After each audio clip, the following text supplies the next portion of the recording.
Joel was an unusual man, as you know. One thing about him was that he was scrupulously honest, so that when he said something, it's because he experienced something. He was a man you could trust, a man you could learn to believe in whatever he said, a man that all of us who knew him found to be the kind of man that we all were grateful for. His words had a way of staying with you. They had a way of proving to be true. And all the books he wrote had a way of bringing that message to you in a certain precise way that when you read it, you felt, this man knows how to get me up into the higher realms if I study, if I work at it.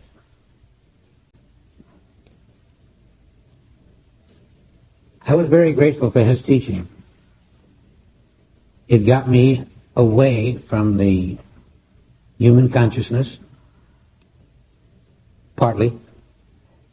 It got me away from the things I wanted to get away from but didn't know how. And I have a feeling that what Joel did for me, he did for all of us. There's no one I've met in this work at a higher level of it who doesn't have a profound gratitude for his sincerity. And tonight we want to continue as best we can with a kind of teaching that we could all depend on. It will do what it says it will do. All we've got to do is do what it asks us to do. And I'm hopeful that in the process we can come to a place that will be new. I mean, new for every one. Where we're left with a feeling that tonight I have reached a new height, and I can be sure that if I continue in the direction that I have been lifted to, that I'm going to make my transition.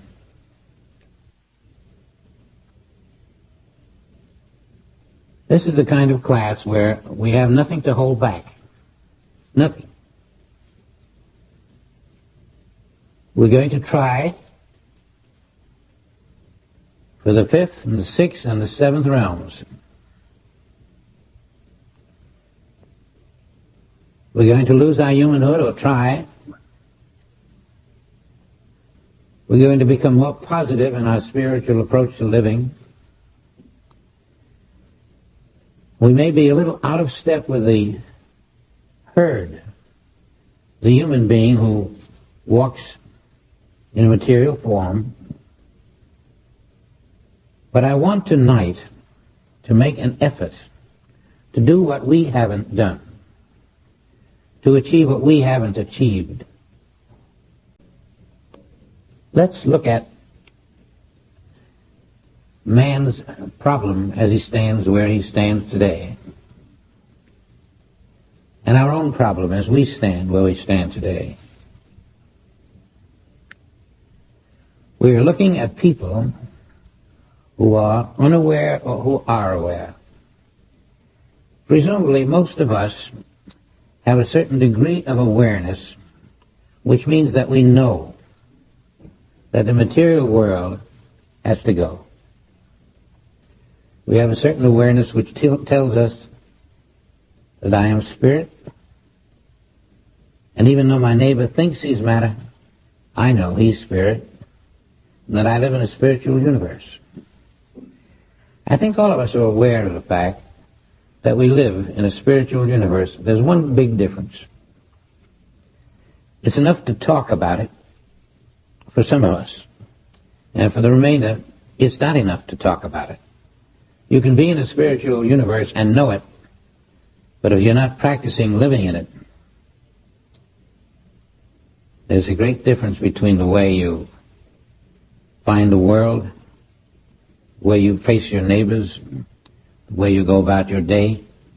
It's a totally different activity when you're settling into the spiritual universe and you're looking out at the people who you see and saying to yourself, every one of them is spirit unknown, every one of them is spirit to me, everyone is spirit regardless of what they say or do. And when you live that way, you're going to have problems, but you're going to have different problems than the people who walk in matter. Now we're going to start out with a knowledge. Spirit is our name. Spirit is what we do. Spirit is how we face the world. And consequently, because we are spiritual beings, problems are not problems to us. We have the same things happen to us that other people think happen to them, but when they happen, we have a different way of observing what happens. We look on a certain side of the activity. We see everything from the light of spirit. We see everything from the light of God. And we stand in the midst of those who do not see it that way. And we are quiet. We are careful that we do not expose the spiritual light because it can be trampled on. And we are very careful, nevertheless, that we pursue our spirit without end. We translate everything into its spiritual value that we can. That is not an easy task, but when we do that, we know that we are making a definite contribution to this world. Let's begin on this level of feeling the Spirit around us, of knowing the Spirit is right next to us. Right where I walk is the Spirit. What I breathe is the Spirit. Everywhere that I go is a spiritual universe, and I am walking through Spirit. Joel had certain things that he brought to our attention so that we were compelled to lift all those around us by this knowledge. And as we followed Joel's teaching, as we followed the principles that he laid forth, we abandoned other principles that we might have followed. And in due course, we came face to face with a principle that worked a certain way and took us through certain conditions that we wouldn't have been able to come through. In other words, the principles prove themselves. But still, there were things in our lives, and there are things in our lives, that even though we work assiduously with total recognition of principle as best we know how, there remain walls that we cannot crack. And we say to ourselves, when will the day arrive? When will I be able to do this? When will I be able to live from one point of view without making concessions, without bending the truth? What is holding me up? Where am I?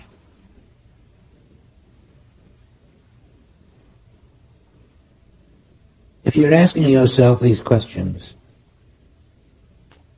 we're going to try to find a reason for your problems remaining. going to find another reason that you can eliminate the problems. And the third is the big one. We're going to try to crack the barrier that holds us in a material body.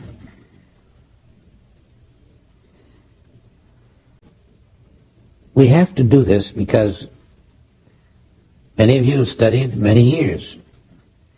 It's the same old thing. Continuation of the problem. How do I get rid of this and how do I get rid of that? We can't have that anymore. We want to be able to meet every problem before it even starts. We want to be free. We want every problem to fall into a nothingness as we approach it with truth. We want to be the elect. And to do that, we're going to go back before Jesus. It doesn't seem possible to find something before Jesus that would help us, but there is. We want to go back to a woman named Anna. She was a very meticulous student of the Spirit. I believe Anna had graduated from this world, although she still walked in it. I believe Anna was in 5th or 6th dimension, and my guess is 6th. Her husband was a priest. She spent her day in prayer. It wasn't the kind of prayer, dear Father, do this, dear Father, do that. It was a prayer which was an acknowledgement of herself as a living spirit. Continuously. Anna knew she was the Spirit of God. She lived that way. She didn't mingle. Her group were high students. You might say they were avatars. She walked in that group. And one day, she reached the conclusion, something came to her, not in the visible world. She was about 60. She was beyond the capacity to bear children.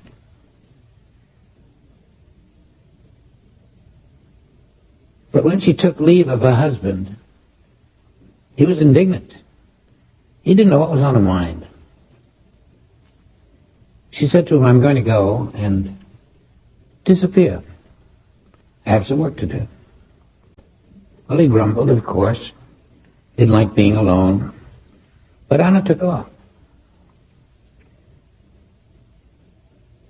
What Anna did was most unusual. She intensified her work in the Spirit. She lived in the Spirit day after day after day. Nobody could live in the Spirit as much as Anna. There wasn't any materiality in her universe.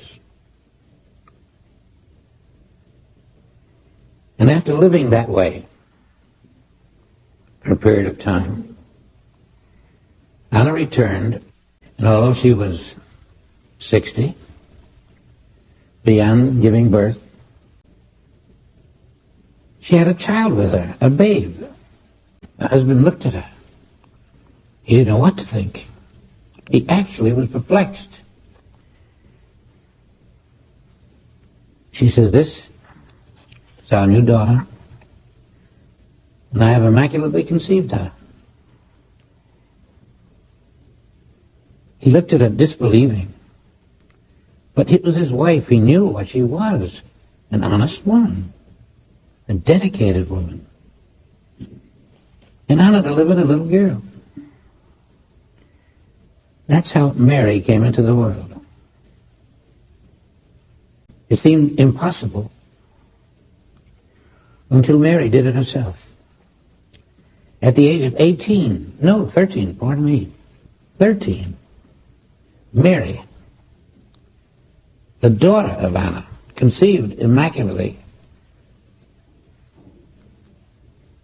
conceived a son, immaculately. In both cases, no man was involved. No man was involved. Two women, the mother and the daughter, had children without a man. I don't think we think of these things. We're too busy. But of course you can see that we were being taught. We just hadn't thought about it. We hadn't contemplated it. It meant little to us. That's how Jesus was born, immaculately, without a father. And his mother was born without a father. And these are true stories. Now comes the big question. Who's done it since? Maybe Sarah and Rachel before them, but no one since. I don't know anyone who was born without a father.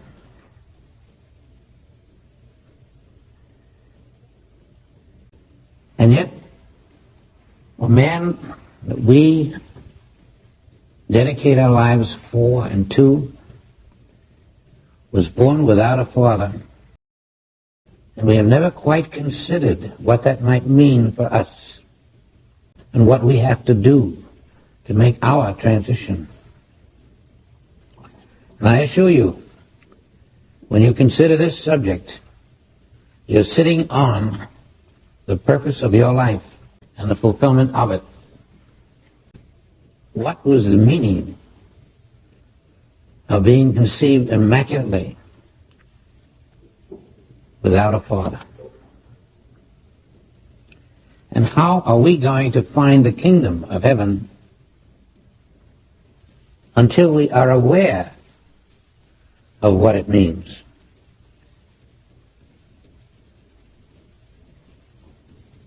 You see, Jesus was never born. There was no birth, as we know birth. It was a gift of God. And when you look at it carefully, this may startle you, but it's going to lead to some strange conclusions which you will feel are strange, which you may feel are impossible, but those who will bow to these conclusions will find that it is possible for them to make their transition. So please hold your thoughts carefully. Examine them. Try to see that the possibility of birth without a father has to be something that happens in the fifth, sixth, or seventh realm, because it doesn't happen on the fourth. And in order for you to attain your transition, you will have to be born eventually, not as a mother bears a child, but you will have to be developed in such a way that your flesh is not formed from the womb. But that is not how we will go to heaven.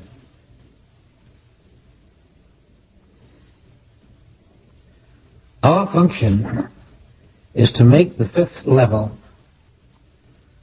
or in the fifth, which is soul, in the sixth, which is spirit, the seventh, which is Christ, there is no birth. There is no physical birth beyond the fourth realm. And you were witnessing in the Immaculate Conception something that only takes place at a higher level than the fourth realm. You don't see it in the fourth realm. And in order to duplicate it, you'll have to go into the fifth and sixth and seventh realm, in which you will be immaculately conceived.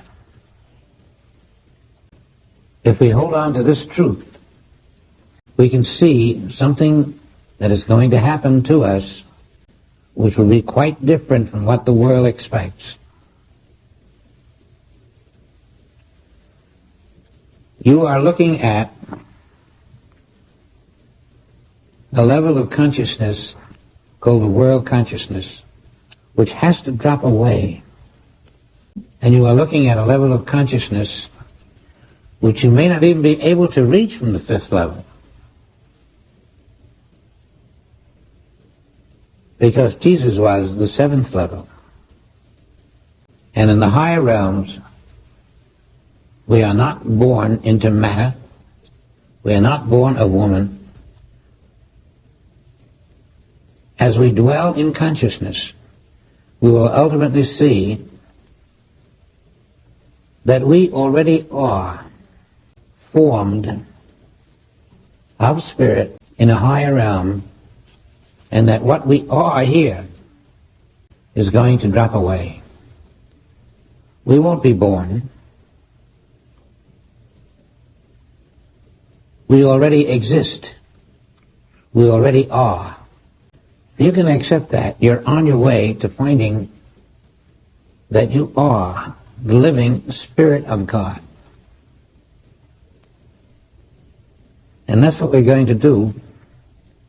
We're going to raise our consciousness so that we come out of the form into the soul realm and then learn of our spiritual selfhood, which already exists and is not going to be formed in the physical world or in any world. There is not one thing that you are going to do to make yourself exist. God has already given you life, and you are life, and you have to find that life. There's no development. The only development is to find who you are. This is a strange message at the point, because when a person dies, he can't. It's impossible. What he does is he lays down his physical image. Some people think he's dead. Most people do. But no man has ever died. God doesn't do things that way. God doesn't partially make a man and then kill a man. And this is such stupidity. Everyone who is alive doesn't show forth. Everyone is alive, including us. We are not visible. What is visible is not our life. It's our materiality. When we die, we don't die. We walk into another level of being. We come back in a new form, and we try again, and we keep trying, and we die again, and we come back again, and again, and again. Our function is to reach that level of consciousness which permits us to accept the life that we are. And you will find assurance of this as you go along, because you're going to go through the death without the experience of the death. As you move into the death, you won't know it. You move up and come alive again, and you start again. You'll always be improving your knowledge to the point where you feel you can handle the problems that the world faces, where you can look at war, hatred, inhumanity, many of the so-called negatives, and you realize they don't happen in God's universe. You're looking at illusions outside of God's universe. And there'll come a day when you can look at them in such a way that they have little meaning for you. They may have little meaning for you now. You find as your progression continues in the spirit, problems, they just lose their meaning. You can look at any situation. It isn't your situation. There's a new you form which can look at the world around you with the knowledge that it's not there. And with a confidence that you have been brought to a level of understanding which is not stopped by anything in the world. And this doesn't seem possible at first, but I find I can accept it myself, because there are certain things that happen to a human that don't happen to the spirit. And when it happens to a human, and you will recognize the human unreality. There's no way of explaining it at first, but you will find a way to live through the human problems in such a way that they are not problems to you. Everyone here is capable of reaching that level. There are certain things that get us down, certain things that turn us away, certain things that enter our consciousness. But the time is very short when you have come into your level of understanding. Then you look at the same things, for some strange reason, they don't mean to you what they did before. You feel capable of meeting these so-called problems. You feel like you have been lifted out, and yet you're the same self. It's just that your consciousness has changed, and you can look at things that had been a great problem to you before, and you can look at the same things now through a higher level of yourself. You say, I was strange, I was afraid of that. As you develop yourself, these things disappear. And so we start to develop the spiritual side of us. Always we have in mind, I am going to find some way that I will appear in the universe and not be born. I'm going to find some way that takes my birth away, but I still exist. I'm going to follow those two women who went into the invisible, came back with 2 children. I want to follow that a little more closely, because there's a message in it for me, and I've got to find what that message was. It's a very subtle one, as you can see. The child was only 2 years old, and the great priest, the head of the priesthood there, got his assassins out, went roaming the countryside looking for that child to kill him. But they couldn't find the child. And the reason was that this child was invisible, because it was not born of physical birth. It wasn't physically visible.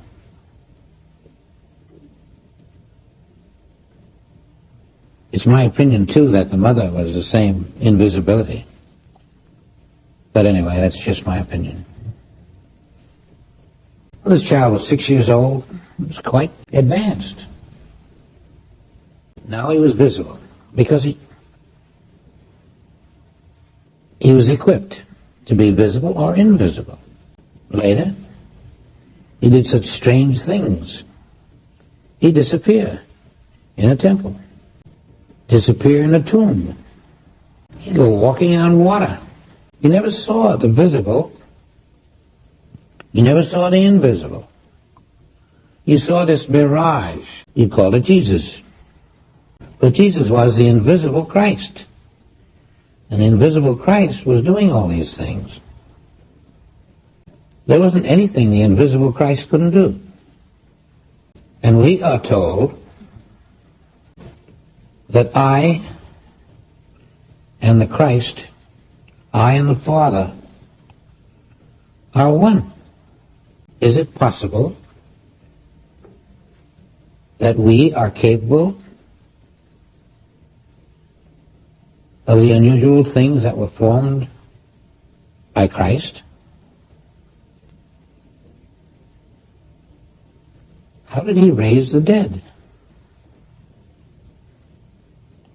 Is it possible that we can raise the dead? How did he multiply loaves and fishes? The Christ, we say, multiplied loaves and fishes. The Christ did every miracle that Jesus performed. The Christ was the invisible of Jesus. But the Christ is the invisible of you and of me. Is it possible that the Christ would not be capable of doing the same things that he did for Jesus? And we must answer, of course it's impossible. So then potentially, I, the Son of God, the living Christ, am capable of every miracle performed by Jesus. Suppose we begin to perform some of those miracles and find out if we can. There's only one way you can do it. You have to find your Christhood. And you're going to find your Christhood. Because the divine plan is just that. You cannot be one with the Father, which means I am the Christ. You cannot be that forever and yet not come into the awareness of that. And so you see, what you are going to do is to find yourself as the invisible Christ. Every individual on the face of the earth is going to be born of the Christ. That is, aware that Christ is his name. It's only a step toward the kingdom of God. And that's where we're heading. Now you say, oh, we're so far away from that. You think you are. What's the point of this book which says you're not? I and the Father are one. Don't you think it's the truth? What's the point of Anna and Mary both having children without a process, without a husband? Was it just for play or to teach us something? Can they be different than we? You see then, your name is the same as Anna. Your name is the same as Mary. It's just the space between you has to be cultivated in your consciousness. That is the only difference, because everyone is a child of God. And how many children do you think God has? One. Each of us is Anna. Each of us is Mary. Each of us is perfect, but each of us has a material body, a material mind. And that is our problem. It's not something that we have to feel bad about. It was meant for us to be at this level, and we have worked hard at living at this level, and occasionally there's one among us, like Joel, who steps up. And many more if you could see another level of consciousness. We are in the process of learning. And I'm quite sure that many of us feel that we are so fortunate to be in that process, because it gives a depth to life and a meaning that nothing else could hold. We can learn how to be the Christ. If it takes you 1,000,000 years, you're going to learn it. If it takes you 1,000, you're going to learn it. That's our job. We have to learn to be the Christ. And so we bend our efforts, because it's the inevitable truth. And in order to do it, we want to shorten the so-called time that it takes, the bloodshed that it takes, the incredible amount of ignorance that keeps us away from it, the hospitals, the wars, all of that, just a vast network of the consciousness that knows no truth, the consciousness that is a victim because it stands unprotected, does not go into spiritual awareness. Spiritual awareness, then, is the only way. There is no possibility of saving anything in your life that is not spirit. Everything you have will go. Everything you call your body will go. Everything you call your possessions will go. The only thing you will remain with is the Spirit of God. I'm sure that few of us realize that the passage which talked about the birth of Christ, which was not a birth, the Immaculate Conception of the mother and of the daughter both, is treated right here in our Bible, but we don't know where it is. And that's an important passage that I want to read to you. He came into his own, and his own received him not. But as many as received him, to them gave he power to become the sons of God. Many as received him, to them gave he power to become the sons of God. Even to them that believed on his name. Now you'll see the meaning of that very soon. Which were born, not of blood.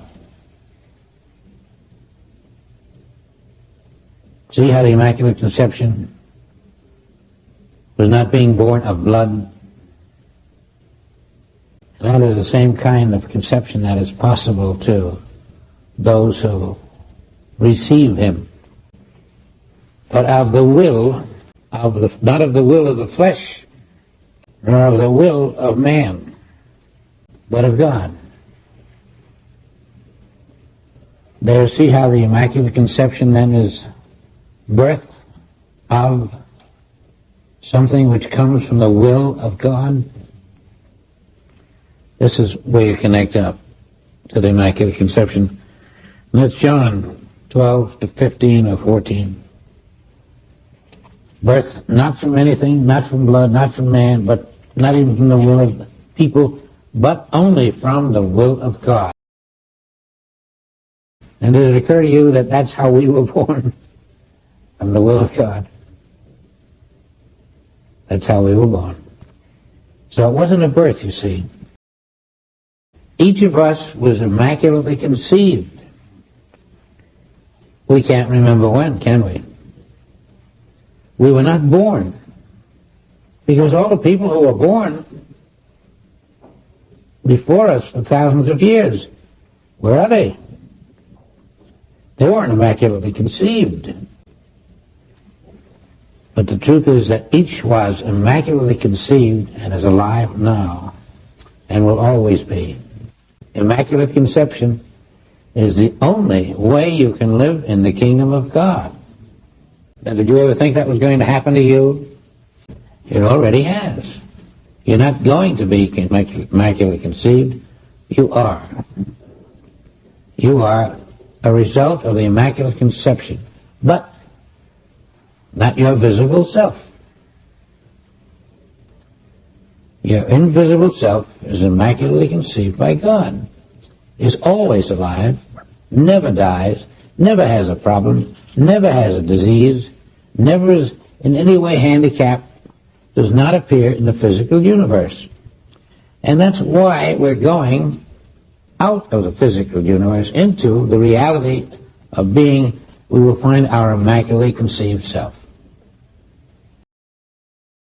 You are immaculately conceived, and no one can change it. And when you believe it, there is something that will happen to you. Let's try to imagine the truth. You'll get a whiff of what happens to you. If you could turn your mind off for 5 minutes and look at this world differently than you do with your mind and your eyes and your fingers, no contact with the world through touch. Retire to your invisibility and be alive in your invisibility for 5 minutes with me. And you'll get an idea of the possibilities that await us. Because we are not visible creatures. We are invisible. It is in the invisibility of ourselves that our Immaculate Conception becomes known to us. And while you're invisible, just imagine that there's a torpedo coming through the water. It breaks, it hits the battleship, splinters all over, and you're invisible not only to the sight, but you have no physical body. As the Christ has no physical body. Now what are you going to worry about when a torpedo comes if you have no physical body? It's just in another world, isn't it? You're going to find that all of the things of this world have no threat. Death, disease, anything material that could jeopardize. There's no one to be jeopardized. The immaculate born creature doesn't look at those illusions, doesn't feel those illusions, is not tormented or terrorized by those illusions. And when you realize that you are an immaculate born, invisible creature, and you start to live in that invisibility right here, you realize how true it is. And you will realize that I can walk through the things that are tormenting the world. Nobody can touch me. Nobody can see me. I'd like to live that way for a couple of minutes. I live that way for more than a couple of minutes. I'd like to share a couple of minutes with you. Where did Joel go? Where do you think he's gone? Is he going to be visible again? Let's say no, that he's invisible. Now what in this world is a threat to him? The waves? The diseases?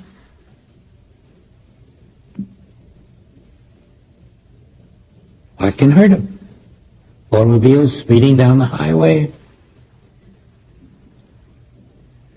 Something falling off of a high place on him below?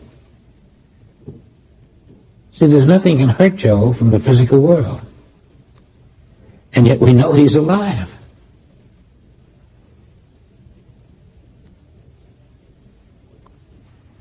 Now it's possible to develop your consciousness so that you in this world walk in your invisibility. Oh, not 24 hours a day. Not right at first. But you can walk in your invisibility when the need is there. You can practice it for 5 minutes out of every 2 hours. And then when the need occurs, you find that your invisibility can become a reality if you have worked with it. You're not going to turn invisible just by trying it, but you're going to turn invisible when your consciousness reaches a level that it will not be converting the world into form. We start to do that now. We start not converting the world into form. In our silent awareness that matter is not here, that only one substance is here. And that substance is spirit. You've got to get out of the unreality, which seems so real because you touch it. It touches you. Everything in this world